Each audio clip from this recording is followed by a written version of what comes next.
So hello guys, what's up and welcome back to my YouTube channel. It's me, your girl barrister Neze, and this is Nezeville. From the glamorous halls of fame to the horrendous walls of prison, from basking in the glow of red carpets and cameras to facing heartbreaks, scandals and isolation, from a steady rise to control and authority to hitting rock bottom, her journey has been anything but ordinary. But amidst the storm, she found strength to heal, to overcome, to rebuild, and most especially, strength to stay true to her original self. This is a story of redemption, resilience, and rediscovery. It is the story of a woman who has lived many lives in one, but still dares to keep living. It is the story of Ibinabo FIBERESIMA. Some refer to her as Africa's Elizabeth Taylor.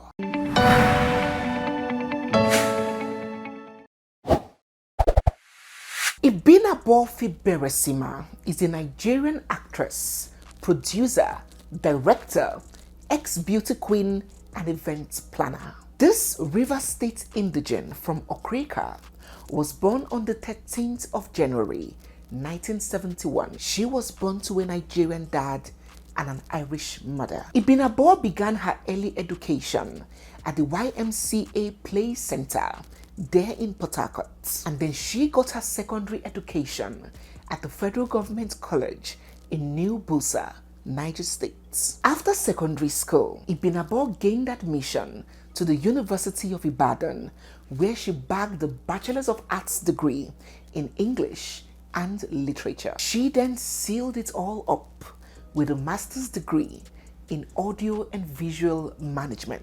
She took this program at the Media Business School in Spain. Before we go on, if you're new here, you're seeing my face for the first time, or if you've been watching without subscribing, don't forget to hit the subscribe button. Give this video a big thumbs already so you don't forget.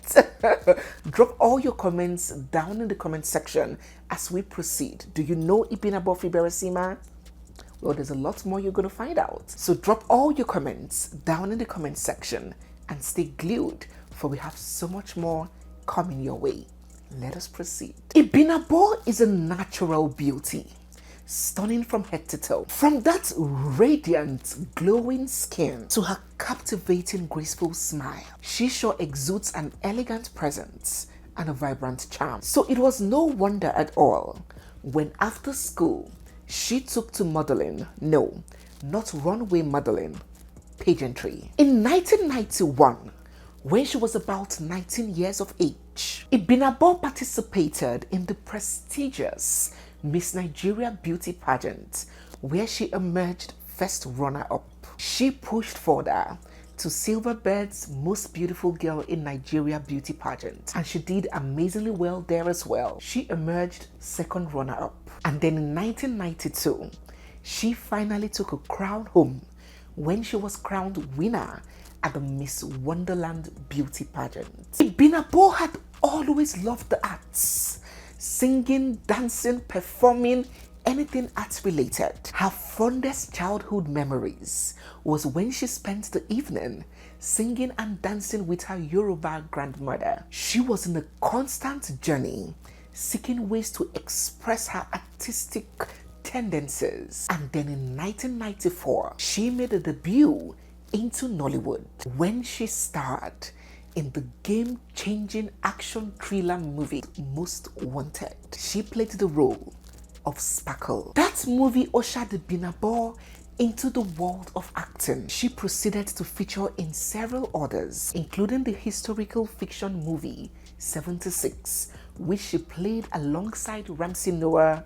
Rita Dominic, and a host of other A-listers. She holds an Africa Movie Academy Awards for the most prominent actress in Nigeria. She holds a City People Movie Special Recognition Award, as well as the African Woman of What Awards, amongst others. Ibinabo has bagged a number of ambassadorial deals, including that with Airpiece as well as Image Makeup. She owns and runs her own beauty pageant, the Miss Et Beauty Pageant, as well as the Miss Ecotourism Beauty Pageant. Ibinabo does not see limitations.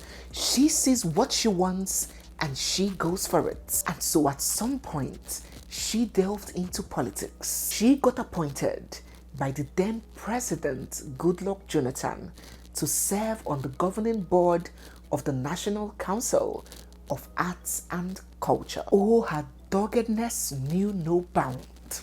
She would proceed to vie and become the first ever female president of the Actors Guild of Nigeria. And then she opened her own nightclub. Ibinabo is a very strong and resilient woman. She was striving, firing on all four wheels in her career.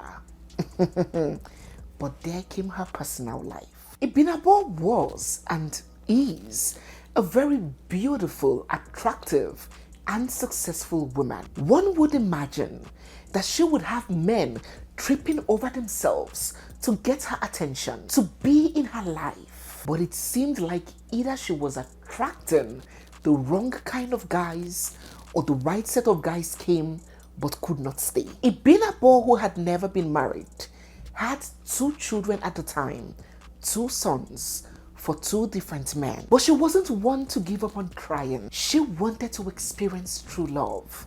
She wanted to get the feel of together forever with her own man. Oh, she wanted the husband for herself and the father for her children. And somehow, she found this man. She found this figure in her colleague and fellow actor, Fred Amata.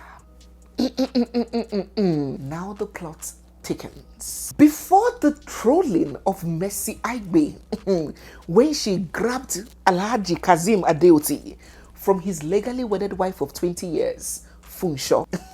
Guys, before the crucifixion of Judy Austin, when she took Yule, Mr. Odiegu, from his wife May after a marriage that had spanned for more than 18 years, there was a predeceasing event.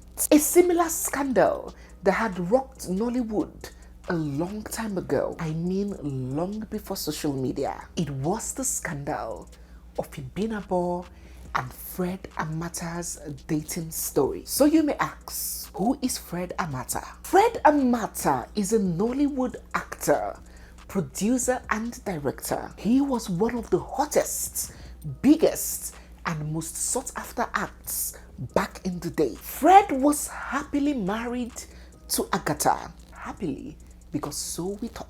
They had 2 kids together, a son and a daughter. Agatha was a talk show host and media entrepreneur, first to ever do what she did in Nigeria. Her talk show, Inside Out with Agatha, is the longest running TV talk show in Nigeria. And boy, it was making a lot of waves. Oh my God.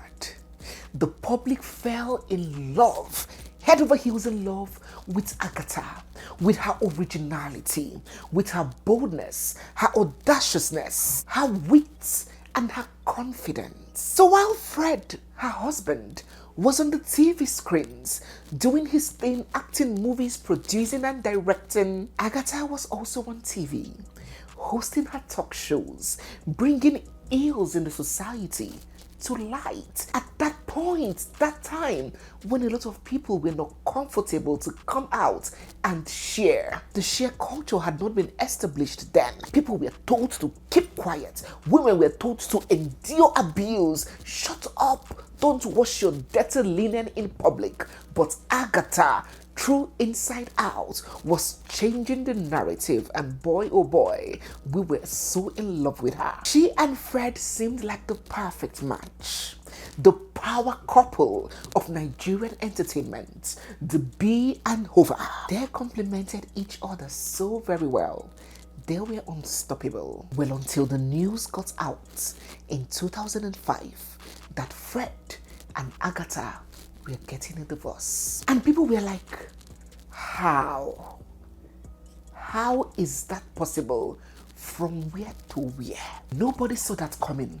They seemed so compatible together. They seemed like an iron sharpened iron kind of marriage, a collaborative marriage. And the question on everyone's lips was who or what must have caused this divorce between Fred and Agatha. So in 2006, only a few months, only shortly after the news of Fred and Agatha's divorce made it out to the public, Ibinabo and Fred went public with their romance. And the online newspaper and magazine in-laws were like, excuse me. They were seen everywhere together, cozied up in each other's embrace, attending functions together. And people were like,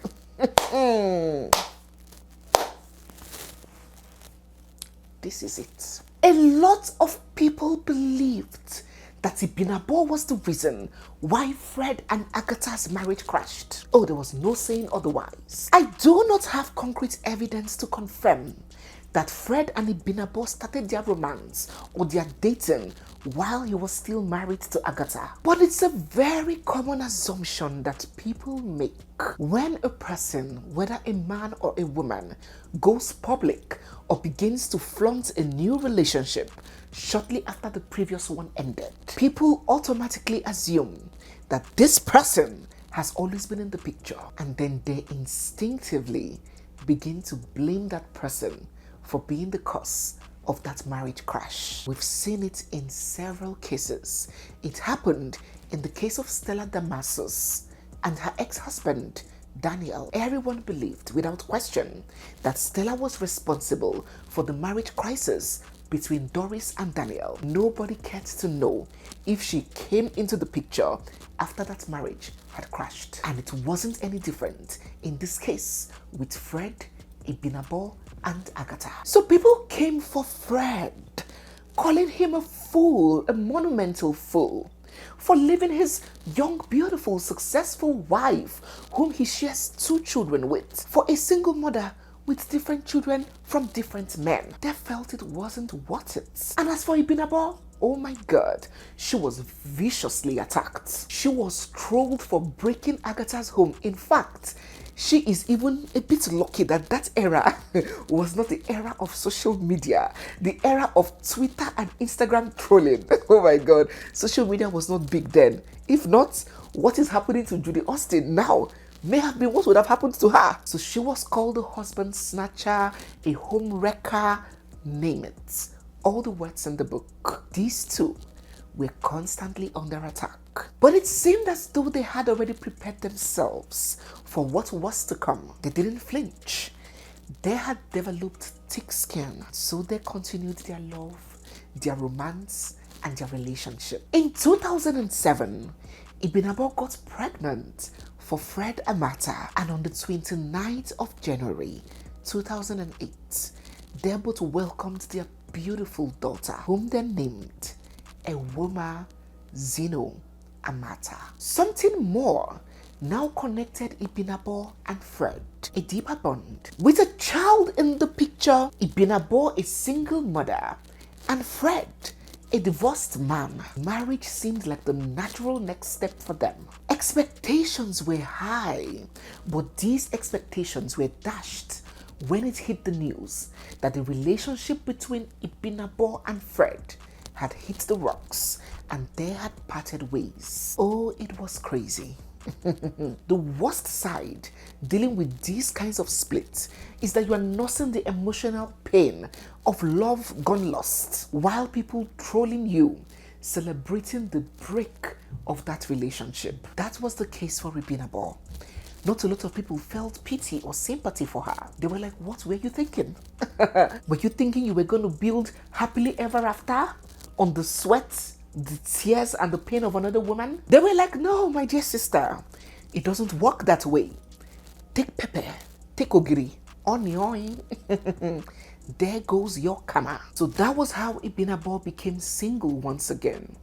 She became a single mother of 3 children from 3 different men. And despite it still remains unclear, in fact, when her and Fred started that relationship, the truth is that people always saw her as that woman who broke Fred's marriage. So she moved on with her life, but the highlight of it all was yet to come. So now you may wonder, how did this gorgeous, talented woman end up in prison? Why do some people, when a post about her is made, go under the comment section to call her out and call her murderer? How is her name linked or tied to death? How did she eventually, in her 40s, end up in a wedding dress? And how far did that go? What more is there to know about Ibinabo FIBERESIMA? There is a lot to come. Stay glued for the second part of this video. If you're new here, you're seeing my face for the first time, or if you've been watching without subscribing, don't forget to hit the subscribe button, give this video a big thumbs up, drop all your comments down in the comment section, and stay glued, for we have so much more coming your way. It's me, your girl barrister Neze, and this is Nezeville. I'll see you guys in my next one. For now, bye.